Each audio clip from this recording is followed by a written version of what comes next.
வணக்கம். சற்று முன் கிடைக்கப்பெற்ற மிக முக்கியமான செய்தி ஒன்று வெளியாகி உள்ளது. எடப்பாடி பழனிசாமி அவர்களால் அதிமுக வெற்றியடைவது கடினம். பாமகவுடன் கூட்டணி வைத்த எடப்பாடி பழனிசாமி அவர்கள் செய்தியாளர்களை சந்தித்த பிறகு அதிகாரப்பூர்வமான அறிவிப்பு வெளியானது. ஆனால் பாமகவின் நிறுவனர் ராமதாஸ் ஐயா அவர்களை பொறுத்தளவிற்கு இந்த கூட்டணி செல்லாது என்பதை அறிவித்திருந்தார். ஏற்கனவே அதிமுகவில் உட்கட்சி மோதல், கூட்டணி இல்லாமல் அதிமுகவின் பொதுச் செயலாளர் எடப்பாடி பழனிசாமி அவர்கள் திணறி வரக்கூடிய நிலையில் தற்பொழுது பாஜகவும் 60 முதல் 70 தொகுதிகளை கேட்டுள்ளது. 3 அமைச்சர்கள் பதவியை கேட்டுள்ளது. இப்பேற்பட்ட சூழலில் பாமகவின் கூட்டணியும் கூட தற்பொழுது இழுபறியாக இருக்கக்கூடிய காரணத்தினால் பொதுச் செயலாளர் பதவிற்கு உரியவர் எடப்பாடி கிடையாது. அவரது பதவியை பறிக்க வேண்டும் என்பதையும் அழுத்தம் திருத்தமாக நிர்வாகிகள் பேச ஆரம்பித்து விட்டார்கள். இனியும் எடப்பாடி பழனிசாமியை நம்பினால் எந்த ஒரு பயனும் கிடையாது என்பதும் புரிந்துவிட்டது. மேலும் எடப்பாடி பழனிசாமி அவர்களை எதிர்த்து களத்தில் இறங்கக்கூடிய அனைவரையும் பதவியிலிருந்தும் கட்சியிலிருந்தும் நீக்கி வருகிறார் எடப்பாடி பழனிசாமி அவர்கள்.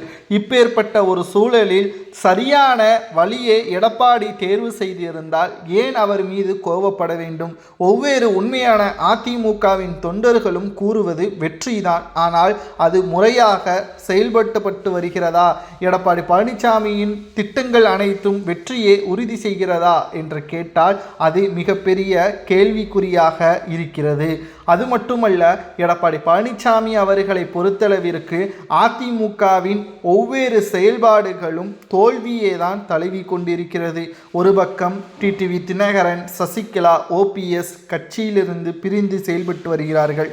மறுபக்கம் எடப்பாடி பழனிசாமி அவர்கள் தன்னுடைய சுயநலத்திற்காகவும் பதவியின் மீது இருக்கக்கூடிய ஆசையின் காரணமாகவும் தோல்வி அடைந்தாலும் கூட பரவாயில்லை, கட்சியிலிருந்து நீக்கப்பட்டவர்களை மீண்டும் இணைப்பதை பற்றி எந்த ஒரு பேச்சுவார்த்தையும் கிடையாது, அரைச்சமாவே அரைக்காதீங்க என்று நேற்று செய்தியாளர்களது சந்திப்பின் பொழுது கூறியுள்ளார். இது அதிமுகவின் தொண்டர்களுக்கு அதிருப்தியையும் கோபத்தையும் ஏற்படுத்தியுள்ளது. மேலும் அதிமுகவின் உண்மையான தொண்டர்கள் தான் அதிமுகவின் தலைவர்கள். எம்ஜிஆர் அவர்கள் அதைத்தான் கூறியுள்ளார். நான் மக்களையும் தொண்டர்களையும் நம்பித்தான் கட்சியை ஆரம்பித்தேன்.